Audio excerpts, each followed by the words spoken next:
Hey, what's up? This is The Rock. Smash that free like button. If you believe that CM Punk Phil Brooks showed his true colors tonight on why he's never main evented a WrestleMania in his life, it's because of his jealous attitude of being selfish and not wanting anyone else to shine besides himself. All right, so what are my thoughts about this year's Money in the Bank 2024? Now, obviously, let's get this out the way. I'm very pissed off that CM Punk was allowed in Canada. I'm pissed off that he was allowed in the building. And I'm like, wow, what a psychopath. This guy is a psychopath, man. Like, why would you fly all the way from Chicago, Chi-Town, and fly across the border just to ruin people's lives? This man has to be stopped. See, listen, I'm always right when it comes to CM Punk. He is a selfish, arrogant asshole. He wants to ruin people's lives. And he wants to play victim, right? He ruined Jack Perry's life. He ruined the Young Bucks' life. He ruined Kenny Omega's life. Now he came back to the World Wrestling Federation, and now he wants to ruin more lives. So I watched this match. This was a very good match. Dame Priest, Rollins, very good match. I knew Drew Mac, the Mac Daddy, was going to cash in, but I did not expect for CM Punk to be back this soon. I'm like, bro, Drew Mac put you in a goddamn hospital, and you want to just bypass that? Like, man, you hate this man that bad to leave the hospital? I'm like, wow, what a psychopath. So he leaves the hospital and he flies all the way to Canada just to ruin Drew Mac's life. I'm like, listen, what happened at SmackDown when Drew Mac got his revenge in Chi-Town, this should have been the end of it, because that was payback. Okay, he made it even, right? CM Punk, he flew halfway across the earth. He flew all the way to fucking Scotland, and he ruined Drew Mac's life. Okay, Drew Mac, he returned the favor by beating his ass in Chicago. Okay, move on, CM Punk. Why are you stalking Drew Mac? This is the 4th time this psychopath has ruined and stalked his life. I'm like, wow, man. Imagine. He is obsessed with ruining people's lives. Hell, he ruined Seth Rollins' life tonight. By that same logic, now Rollins, he wants blood now. That's my point. He ruins people's lives. Now Rollins, he wants blood. That's facts on facts. Like, wow, man, like, why is he so jealous? So now he's jealous of Rollins and Drew Mac? That's crazy. I'm like, man, it made more sense for Drew Mac to cash in and beat Dame Priest, so Dame Priest can stop embarrassing himself. He is not world championship material. And man, this is crazy, because Drew Mac is the biggest face in the whole entire company. And CM Punk, he can't stand that. He can't stand the fact that somebody is more over than he is. That's what I mean. He's selfish and he's jealous. Wow, man. And the fact that people thought that AJ Lee was going to come all the way to goddamn Canada just to ruin Drew Mac's life, man, I guess it runs in the family. CM Punk taught AJ Lee to be a toxic, jealous person. Like, wow, man, I can't believe he did that. So, hold on. So let's count down the whole entire timeline. So let's go back to WrestleMania. Drew Mac was innocent, right? CM Punk was talking shit for the whole entire match on commentary. How come I'm the only guy who brings that up? He was talking shit for the whole entire match on commentary. So Drew Mac had every right to just toss it in his face. He had every right to gloat in CM Punk's face because he asked for it by talking shit and being disrespectful for the whole entire match. So this prick, he becomes jealous, right? Because he don't want to see somebody else shine at his expense. So he assaults Drew Mac with his fucking arm brace. Bro, that's a weapon.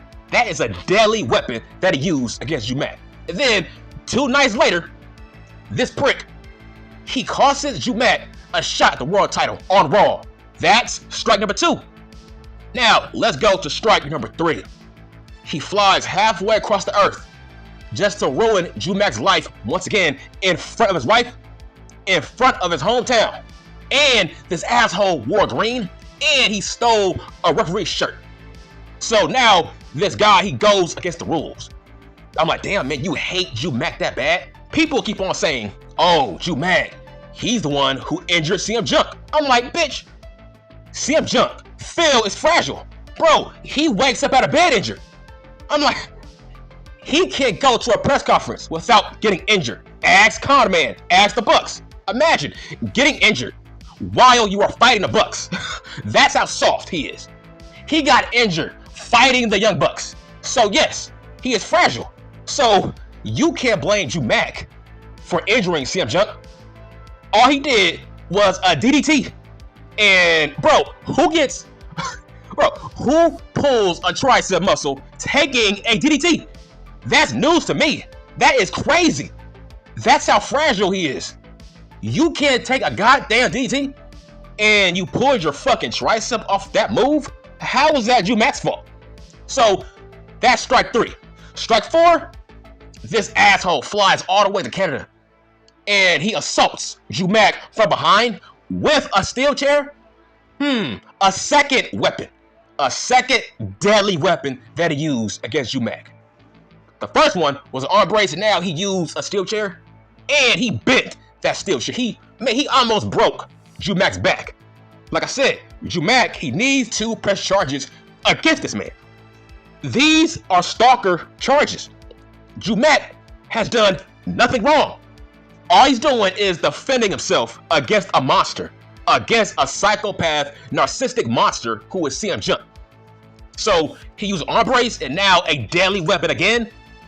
So he attacks from behind. So now we know CM Junk is a coward.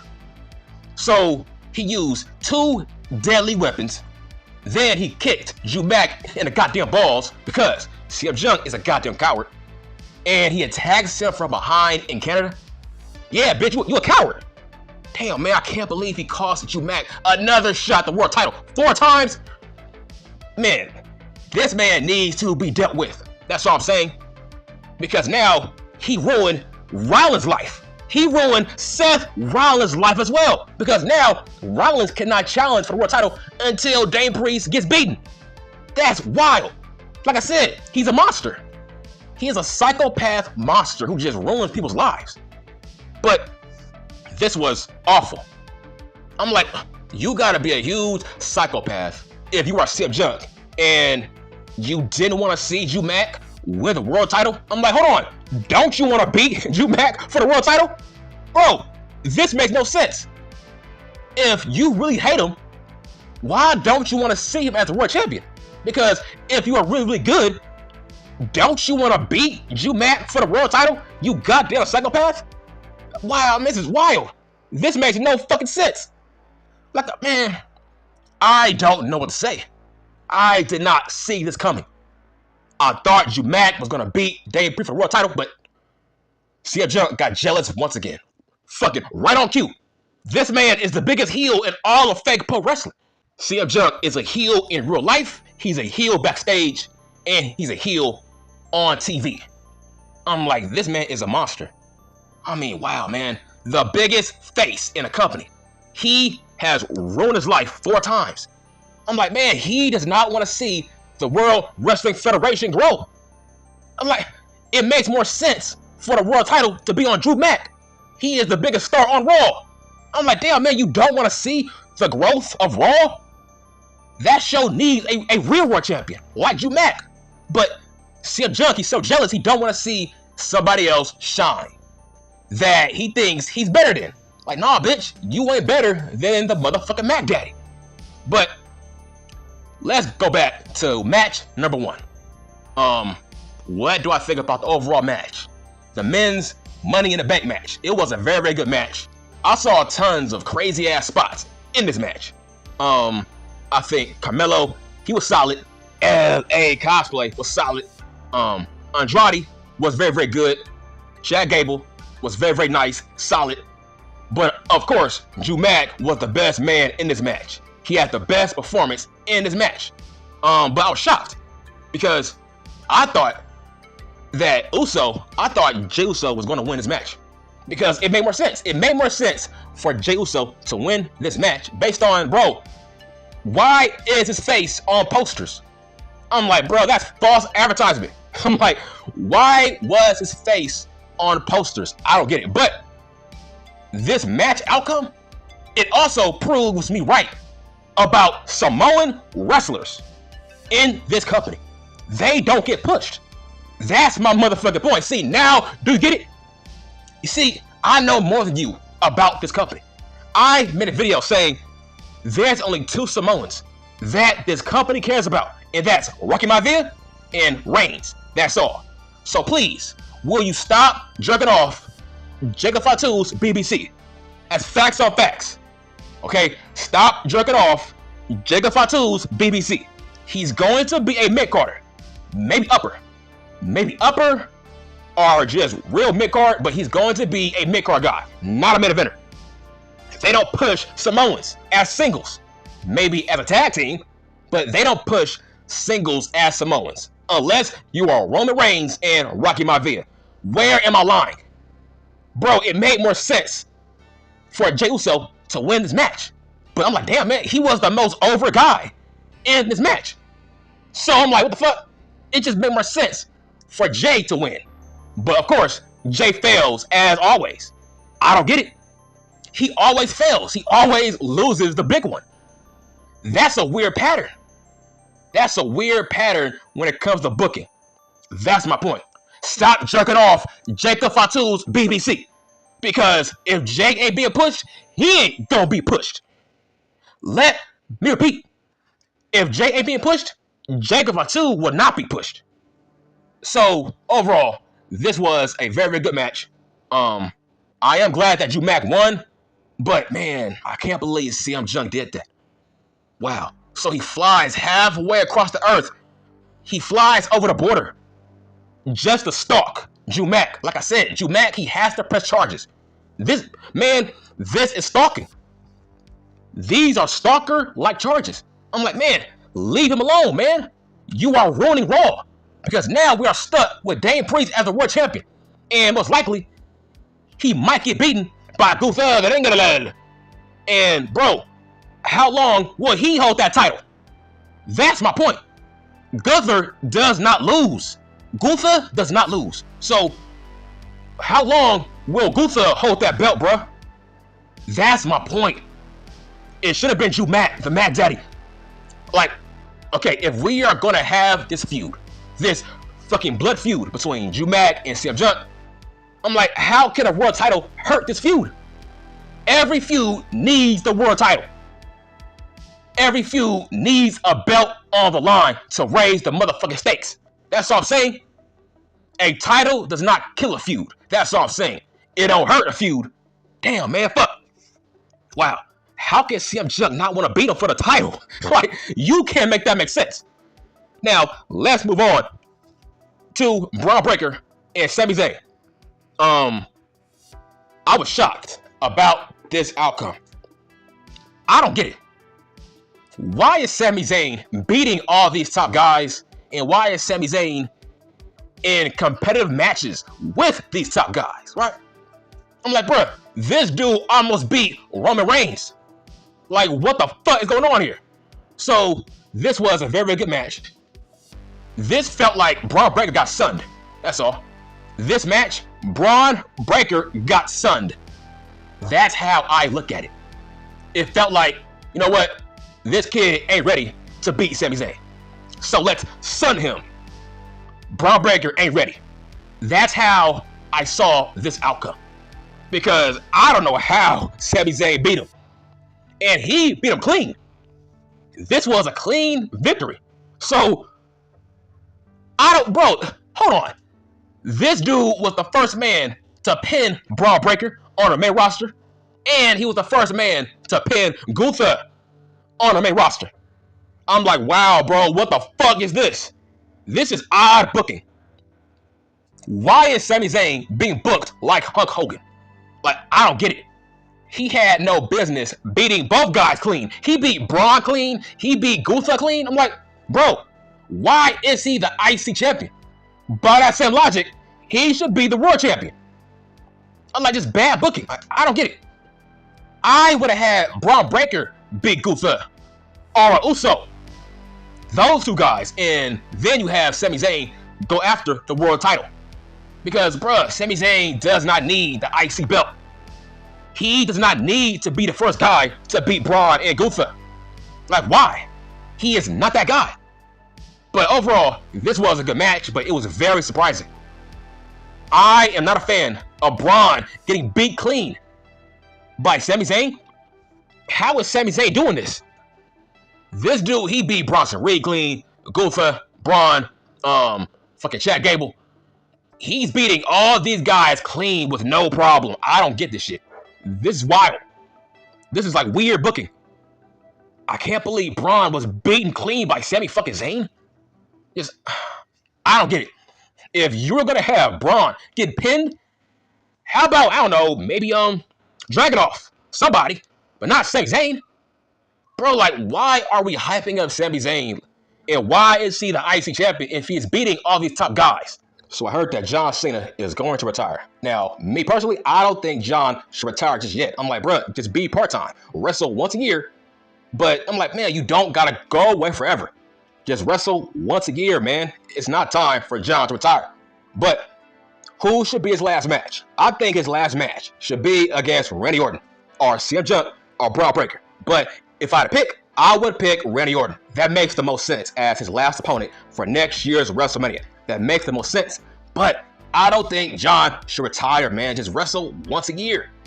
I love seeing John come back in wrestling once a year. I mean, it's fun. So what are my thoughts about the women's Money in the Bank match? It was a very solid match. Kind of sloppy, but they picked the right winner.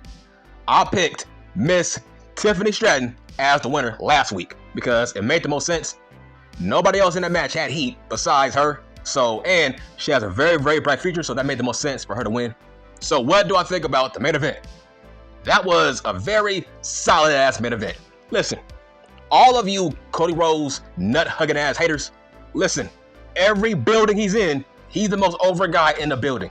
Everybody sings his motherfucking song. Get that through your fucking head. That means he's mega over. His title reign has been great. The crowd has not turned on him. Hold on. I thought you said the crowd was going to turn on Cody Rhodes. Last time I checked, bro, they are singing his fucking song. So he is still over. The crowd loves him. The kids love him. It's only you Roman Reigns, BBC nuts huggers that are trying to push this fucking narrative. Bro, it's the same Roman Reigns, BBC nut huggers who make these cringe videos about Cody Rhodes every fucking week. I'm like, you idiots, you love to hear the sound of your own voice because nobody takes you seriously. I swear to God, it's like, what the fuck are you watching? He's the most over guy in the building. It's like, why don't you be objective? I'm like, only you think Cody Rhodes has had a bad reign. And second of all, I hate when people say, oh, he's part-time. No, he is not part-time. He's full-time. He shows up every fucking week telling stories. Let me say that multiple times. How about you name drop that in other people's comment sections? He shows up every fucking week. The crowd sees him. He tells stories. He furthers storylines. It's not about wrestling every fucking week. It's about telling stories. Who was the one who put over Jacob Fatu? It was Cody Rhodes. Why? Because he wrestled that night and he showed up. It's about telling stories. He don't gotta show up every week to wrestle. That's not what this is about. By that logic, he's going to be Swerve Scott. Swerve Scott, he wrestles every week. Does that make him a great champion? No. Because he's in boring storylines. It's about the story that you're pushing. Now, the Bloodline 2.0, they are the hottest faction in the business, thanks to Cody Rhodes. And him putting over Solo Sikoa. He pinned him, which means Solo deserves a shot at the world title at SummerSlam. Who did that? Cody Rhodes. He is unselfish. He agreed to be pinned by Solo Sikoa. That's called being unselfish. He put over this new bloodline. Like I said, I hate with a passion, man. I hate when people say Cody Rhodes is just as part-time as Roman fucking Reigns. Like, get your fucking head examined before you say dumb shit. Do you know what part-time is? Do you know what the Roman Reigns schedule is? My God. Last year, he did not wrestle not one match on SmackDown. Is that what you are talking about? So how is he similar? Cody Rhodes wrestles, but he don't gotta wrestle every week. But he shows up to further story. It's about the storyline. If you want match after match after match, just watch Dynamite. Just watch Swerve Scott. If you want to see a world champion wrestle every fucking week without a purpose, nigga, watch Dynamite. Watch Swerve Scott, you stupid dumb bitch. Fuck, I hate you fucking bitches, man. You're fucking idiots. This is how your ass get blocked. When you diss Cody Rhodes for dumb reasons, just because you are brainwashed by these cringy, dead-ass smart channels on YouTube, who are not on my level when it comes to talking about pro wrestling. But overall, this was a very good match. When it comes to Jiga Fatu, he was solid. He was very, very solid, but from what I saw of him, yeah, he looks like a upper mid-card guy. Maybe a mid-card guy, but mostly mid-card. But overall, like I said, Jacob Fatu will not outshine Solo Sikoa. This match was further proof. This match was designed to put over Solo Sikoa. Only people that are saying, oh, Jacob, he is outshining Solo. It's all these Roman Reigns, BBC, nuts huggers who don't like Solo. By the way, he is our new tribal chief. How about you put some motherfucking respect on our new tribal chief's name, Solo Sikoa, because he actually shows up every week to wrestle. That's facts on facts. Like I said, put some respect on our new tribal chief's name, Solo motherfucking Sikoa, bitch. But overall, this was a very, very good match, but I was shocked that Cody Rhodes got pinned, but he was the most over guy in the building. They kept on singing his song after the song got cut off. That's how you know he's mega over. And when it comes to Solo Sikoa, our new tribal chief, he is the top heel in the business as we speak. Solo Sikoa is our top heel. How about you respect our new tribal chief? My God, they were saying, fuck you, Solo. My God, that's mega heat. Bro, they made Canada cheer Roman Reigns. He made Canada cheer Roman motherfucking Reigns. Last year, he was the most hated guy in the building last year. I'm talking about Roman. Man, Solo is so over as a heel. They flipped Roman into a goddamn good guy. That's crazy. That is wild. But overall, this is a great bloodline. This bloodline has more fear factor than the last bloodline. This bloodline, you take them more seriously as savages. This is a great bloodline, and we have a new and better tribal chief who shows up to work every motherfucking week. But overall, Cody Rhodes has been a great world champion. Why? Because he's furthering storylines. It's not about the wrestling with Cody Rhodes. He wants to push storylines. Now everybody is talking about Cody Rhodes versus this new bloodline 2.0. That's wrestling 101. That's professional wrestling 101. When we are talking about the story and not the match. That's why Triple H has been doing a solid ass job with the reign of Cody Rhodes. It's like, bro, make up your fucking mind, right? Make up your motherfucking mind. Because you are telling me that Swerve Scott is a bad champion because he wrestles every week in that mid-card. But hold on though, by your logic, he's better than Roman, right? Because Roman was not wrestling, he was part-time, but Swerve Scott, he shows up to work every week to wrestle. So by your logic, Swerve Scott is better, right? Even though he's wrestling without no big-ass storylines. See, that's your logic. All of you Roman Reigns, BBC, nuts huggers. That's your fucking dumbass logic. So I'm saying, hold on. So on Wednesdays, you got Swerve Scott wrestling every week for no reason. Nobody cares about what the fuck he's doing. But here you are complaining that Cody Rhodes does not wrestle every fucking week. Like, bro, you can't have it both ways, you stupid dumb fuck. You can't have it both ways. Make up your fucking mind. What do you want in a world champion? This is why I hate wrestling fans. This is why I'm an asshole to most of you people. Because you piss me off. Because you are fickle. On this channel, oh man, Cody Rhodes, he's part-time, just like Roman. But on Wednesdays, you cry and complain that Swerve Scott is wrestling every week for no reason. So, make up your fucking mind, because on Fridays, Cody Rhodes shows up to work every fucking Friday, but he tells stories. He don't gotta wrestle. It's all about the storyline, not the match. Make up your fucking mind, you dumb bitch. But overall, this was a very good show. I would give it a 7 out of 10 because I'm still pissed off at that evil maniac, that psychopath, CM Junk. He ruined this whole entire show. And that's facts on facts. He ruined everything, man. But yeah, I'm done.